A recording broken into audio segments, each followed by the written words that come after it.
And with that, let's talk about the next film. And we were going to finish with this one because we haven't seen it since since Sundance. It's actually been a while. So we weren't sure if we were even going to cover it. I wanted to rewatch it. It's been a while. It's been a while. I didn't have time to rewatch it, sadly. By the way, another movie filmed in Massachusetts. Let's talk about Coda.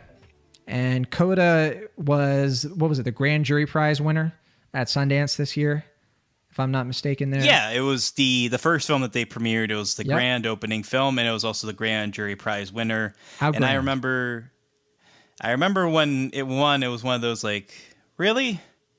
Moments. Like, I mean, I won't get ahead of myself as far as, like, how we feel about the film, but it was kind of just like, oh, okay. Like, that's I mean, I was not surprised. I was like, yeah, because here's the thing. I'm not surprised. It was just kind of more like, it was just kind of more like, it wasn't a surprise. It was just more just kind of like, oh, okay, I guess, yeah, whatever. That makes sense. That said, really good movie. So, at least I think so. Coda, if you don't know, all caps, it stands for Child of Deaf Adults. So I was really excited to watch this movie and review it. And I was just looking at my old review because very personal to me. I mean, as the listeners, most of the listeners probably know at this point, I am deaf. I need to use hearing aids, and it's very difficult for me to hear, basically, is what I'll say. Now, I'm not deaf to the point of total hearing loss, which is what we see in this movie. But, if I don't have hearing aids on, I essentially can't hear.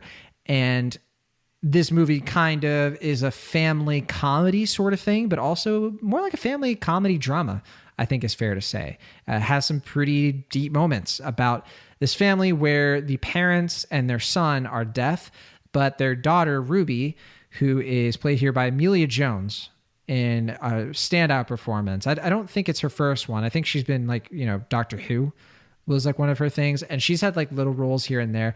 I think if I'm recalling, she was like a character in like one of the Pirates of the Caribbean movies, like one of the really bad ones. And I think she was in that Ben Wheatley movie, High Rise. I don't know if you saw that, but she's the main character here in Coda, and it's such a, like, what a debut, in terms of like leading actress, like that kind of thing. And Coda is sort of about her. Like she's the person in this family who can hear, and she signs with her family. They're fishers. They actually they have this boat. I mentioned it's filmed in Massachusetts, and they're trying to kind of make it, it's obviously like they have their own challenges in terms of having to make money and sort of get by, but they're a happy family and they get along and everything. But Ruby sort of has her own plan. She kind of is like, I want to break away from the family business, do my own thing. She loves music, but she sort of is running into the conflict of that with her family. She has a teacher played by Eugenio Derbez, and he is trying to kind of steer her toward maybe, trying different things with her life, not being so tied to her family that it drags her down, but still remembering that like family is like that one thing, And I think where this movie really shines is in these performances, especially from the parents here. Ferdia Walsh-Peelo plays Miles, who is, I think we talked about him. I know Sing Street, but we weren't doing Cinemaholics when Sing Street came out. Yeah, that was a year before, 2016, right? Yeah. One of my all-time faves. He plays her kind of like love interest, so I did want to mention him real fast. But the parents are played by Daniel Durant and Marlee Matlin, who are deaf actors. So they actually have like, deaf actors playing these roles, which I think is just a really cool just addition to this thing. I'm sorry, not Daniel Durant is the brother. Excuse me. I think Troy Kotsur, if I'm not mistaken, is the dad, but I could be misremembering there. But that's it. They're all part of the family. But I really like this movie. I think what I like about it the most is that it's pretty unassuming in terms of like, I don't know, it's not trying too hard. I think a lot of the times when I see these movies about like the deaf experience and like the deaf community and everything, I don't know, I just kind of get this feeling like they have to make such a big to-do out of it. And obviously they kind of do here, but what I like about it is like, it just makes this experience feel normal. Like it's okay to be in a family like this. It has its challenges, it has its difficulties, but it's not like these people are oppressed and downtrodden all the time. They're fun. They have rich lives. They have sex lives, as I think is your favorite scene in this. They just feel like people because they are. And that's just how it is. And to me, that is like such an uplifting thing. I think this is one of those movies that people are going to watch and like they're going to get a slice of people's lives that's going to help bring understanding between groups of people who don't understand each other. And so I, at least in a one-sided kind of way. So I'm a fan. I think that this movie is really wonderful and really sweet and charming. It's not fantastic. I mean, there was nothing about this movie that really, really stood out to me aside from a few performances here, but I'm really glad it exists. And I really enjoyed it when I saw it at Sundance. Looking forward to revisiting again. I did forget my disclosure. Now, I saw this movie before it was acquired by Apple. So it's available on Apple TV Plus. That said, I do work for Apple, so I have a little bit of conflict of interest there. That's why, though, I'll say I reviewed it. I saw it at Sundance before Apple acquired it. So I ain't just trying to do it. I'm not trying to do anything shady here. So I'll just say that. Oh, and also this is a remake. Forgot to mention that of a French film. I did not know that. Okay, it is. Yeah. I've drawn a blank on what it's called. Let me look it up real fast. But Will, what do you think about this one? Yeah, I mean, I liked it. It didn't hit me quite as hard as it hit you. I'll clarify since you brought it up. The sex scene or the sex scenes in the film, they're not necessarily my favorite. I should say it's just more that they're among the more memorable scenes in the film. When I think back on a film I saw, now like 8 months ago, one of at least three that I think back on are the borderline graphic sex scenes that tamper what's otherwise, like a almost PG-esque sort of film. It's outside of some coarse language and stuff. Something that's generally a little bit less willing to be risque. But I mean, I think it's your sort of quintessential sort of Sundance movie. It hits all the sort of beats you expect. It's a heartfelt film. I think the characters are well realized, as you mentioned. The performances are fantastic. I really like the family dynamic. I think the film's at its best when it just lets the family be a family, and we just kind of understand via proxy just like what their dynamics are like, how they kind of interact with one another. I think the attention to detail and stuff, all that stuff is really, really strong. I just kind of wish the plotting of it was a little bit more investing. It just kind of seemed like it was either trying to do too much and kind of going in a number of different directions, or it just kind of felt like it was taking the most predictable routes as far as where it's going in terms of the broad general overview of the story.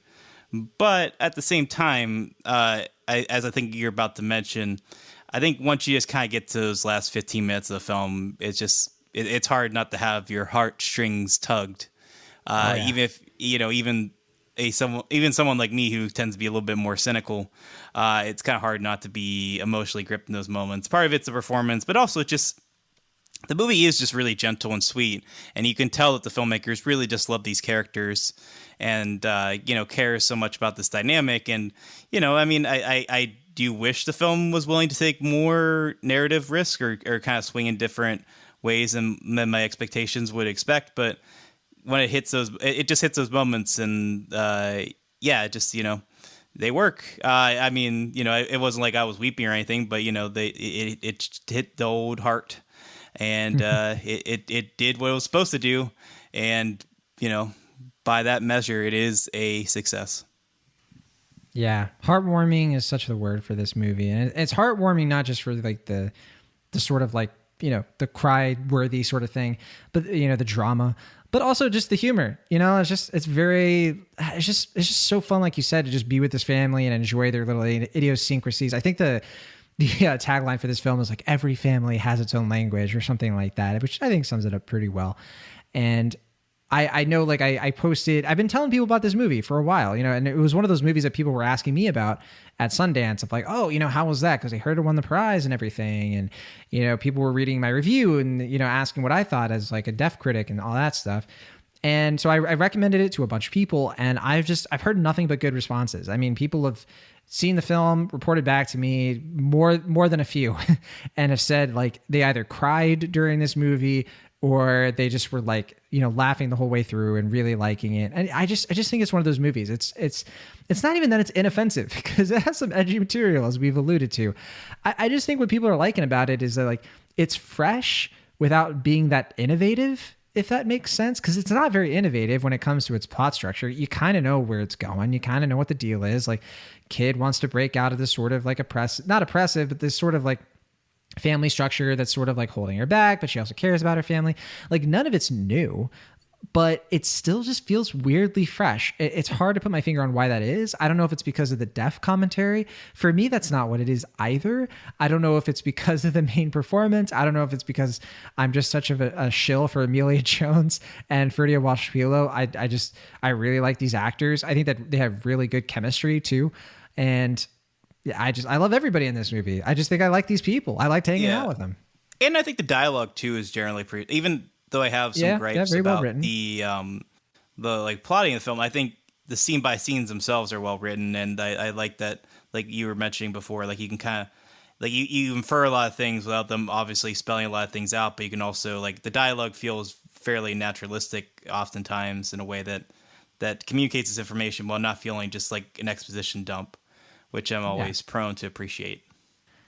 Yeah, and it's like, even though it's doing the sort of like a lot of the other movies that do this sort of thing where the family is like, we need you to sort of hang out on the farm or wherever it is, even though you want to, go to LA and be an actress, whatever it is, but we need you, usually they're not painted as sympathetic.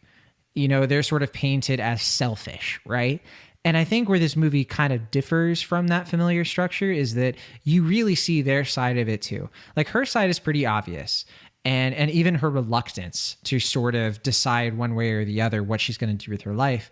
But you understand, like, she's in a really hard position. Like, her family, they're not being, like, they need her, like, badly. Like, without her, and they're annoyed that they need her, right? Like, of course they are. Mm-hmm. They don't want to have to rely on her so much, but they do. And it's out of their control. It's out of her control. And so you sympathize with everybody. Yeah, I mean, I think it's the urgency, like you're suggesting. Like, there's a sense that it's not like, oh, they'll just get over eventually. It's just like, yeah, like, no, like, not only in terms of like being strapped on cash and just like the immediacy of it, they just like they need a way to communicate, and like this is kind of just like their mill person, their way of being able to have a functioning business and kind of bring money and food to the table. And it's not like they want to push against her dreams. It's just like they are just in a really tough place, and they just, they just kind of have a system now, and if this chain's gonna break, then the whole ship might sink. So yeah, it's understandable for sure.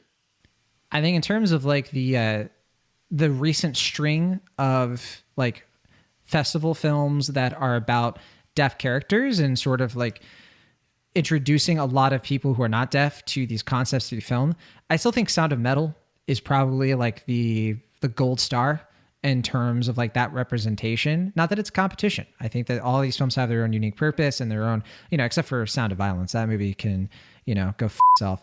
But in terms of like movies that I think are really good and what people really like, I think, at least for me, Sound of Metal in this film are definitely up there for sure. I'm curious if this is going to be like this year's Minari, where it's going to get maybe a few Oscar noms, maybe not as many, but a few. I don't know if it has like that Steven Yeun performance or that Ya Jung-yoon performance where it's going to have like a big campaign behind it, but I wonder if it's going to fill that sort of niche, that sort of like, okay, here's a movie that came out at Sundance. It was, pretty well liked by a lot of critics. It's not A24 though. I might be stretching a little bit there, but what do you think? Yeah, I mean, well, for one, I didn't know we were allowed to say "f" this whole time, so that's exciting. I couldn't help it. I mean, when it comes to Sound of Violence, I just, I feel violent. Sure, there you go. But in any case, yeah, I mean, that's something I was gonna kind of mention in my final thoughts, which is just that I think the Grand Jury Prize win is gonna probably hurt the movie more than it's gonna help overall, just because I think people are gonna have certain expectations for this. And I just think the film itself, it's not like unsturdy.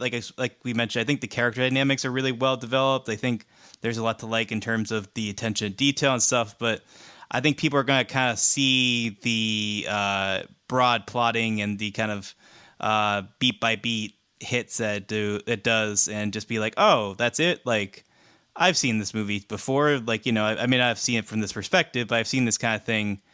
And I think Minari is able to be a little bit more subversive, have a little bit more of a authenticity, I guess, to it that kind of prevents those kind of easy comparisons and reach, you know, a broader critical acclaim. But at the same time, I think this movie is fairly accessible while also showing us a side, like a family dynamic, as you're mentioning, that doesn't often get portrayed in film, and that feels very lived in and realistic. At least, you know, as far as it's portrayed, I haven't been that type of dynamic, so I can't say with certainty. But I think, yeah, there's a lot to like here. I think we've mentioned just the general good stuff of it. I can understand, to push against what you're saying, I've heard more people kind of coming out of this being like, you know, like 3 out of 5, kind of like it's pretty good, but like I'm not like loving it. Sort of Minari was definitely a little bit more of like, whoa, you know, for reaction. Sure. That's a good point. Yeah. And then this was kind of just more like, yeah, it's pretty good. I enjoy it. You know, like that's kind of the vibe I'm getting. And I think that's because of the Grand Jury Prize and like Apple, like, you know, doing like the heavy marketing and being like, this is our awards contender, or one of our award contenders. And like, this is our big acquisition from Sundance. Check it out. See it at home. And yeah, I don't know. I mean, I think it works. I think it does what it needs to do. But like I said before, when I think of all the other movies we saw at Sundance, and when I saw this one, it was just like that moment of like, yeah, I mean, it's good. Like I liked it, but you know, that's what's gonna win. And I feel like that has ultimately soured more than it's helped the film overall. Now, I'll be honest, if because this isn't really like an Apple original, I guess. I mean, I guess we have to call it that. I know people have like different opinions on like what the best of like Apple TV Plus movies are. Some people are saying this is. I don't think it is. I really don't. Which I know some people would probably say like Wolfwalkers. People really liked that. I know a few people who might say Greyhound. Maybe some people might say like On the Rocks. But for me, their best work on like the Apple TV docs, and I say this again as an employee of Apple, but you know, I don't work on these movies. I think their documentaries have been more consistent. I'd say like the Billie Eilish documentary, for sure, one of my favorite documentaries of the year. BC Boys Story, one of my favorite docs from last year, and Boy State, which I think if we were looking at all of these things, I think that is probably the best Apple TV Plus film you can watch right now. That is until I think maybe Velvet Underground comes out later this year in October, right on time for my birthday. So I'll leave it at that. But as for Coda, I think, yeah, this is one of the better Apple TV films we've gotten so far. So I definitely think that it's worth checking out for sure. And it's not that long. Oh, and you know what? I should maybe, I did have one more criticism. I don't know if you wanted to comment on anything I just said real quick, but do you have anything before I get into my one kind of like hang up with this movie? No, go ahead. Okay.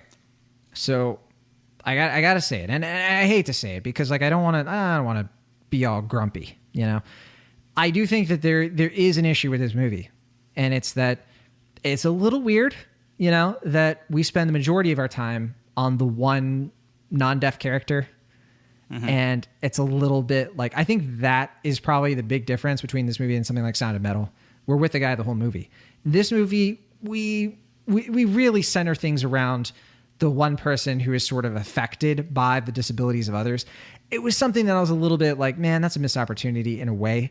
I wish the family had been more integral to more of the movie, because we spend a lot of this, you know, outside of the family unit, kind of to what you were saying before. We spent a lot of the time in the school with other characters.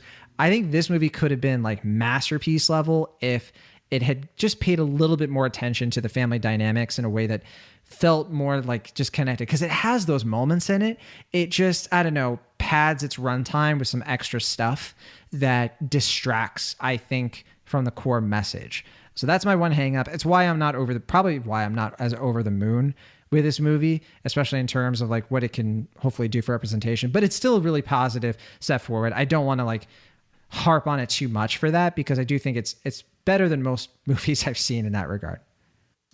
Yeah, I mean, that's a fair complaint. Like I said before, I think because we do understand the family dynamic, when we see enough there to make them well-rounded characters and not feel like strictly supporting characters, I think it avoids being a detriment. But I do agree with you that I think that might have robbed the film of being a little bit more urgent and impactful overall. But at the same time, I think it's a solid film. Not one I've thought about a whole lot since I've seen it at Sundance. I think there have been other films that premiered afterwards that left a deeper or more lasting impression. Yeah. Do you mean afterwards, like at Sundance, or afterwards in like throughout the year? In the months to follow, I mean, like, because I was gonna say there are other Sundance films, a bunch of other Sundance films that have really stuck with me, including my favorite film of the year, and also Crypto Zoo, and a few other. Yeah, and I think Crypto Zoo is coming out in a week or two, right? Yeah, I'm looking at my calendar right now, and all it says is Crypto Zoo with a big circle. Sure. Yeah, that's a fun. I might want to revisit that one because that's a good time. But I mean, good film, enjoyable. I can see why it's kind of getting positive, but maybe more lukewarm than rave responses from people. But at the same time, I can't imagine most people will watch this and feel disappointed unless like they just really keep up with the buzz of Sundance and stuff like that, and the awards and festival circuits, and have maybe loftier expectations than we did when we saw the movie without any expectations at all, just being like, oh, it's an interesting premise, hope that works out, sort of thing. But yeah. All right, well, that's Coda. It is available to watch on Apple TV Plus right now. I think it's also in some theaters, if I'm not mistaken. I believe that's the case. I think you might be able to see it. I think it was in some New York, LA theaters like earlier this month, and then now it's coming on to Apple TV Plus. Possibly so. Yeah. And I think it got a few more theaters on top of that. So you should be able to check it out safely and easily. Oh, and I found the movie that it's a remake of. It's La Famille Bélier. It's a French film. But I think it's I think the director is French. Yeah. I should be correct about that. But yeah, that movie, that's like 2014. So not super old, but definitely same kind of premise. It's like a family. She's like the interpreter for her parents and brother, and pretty close. Good deal.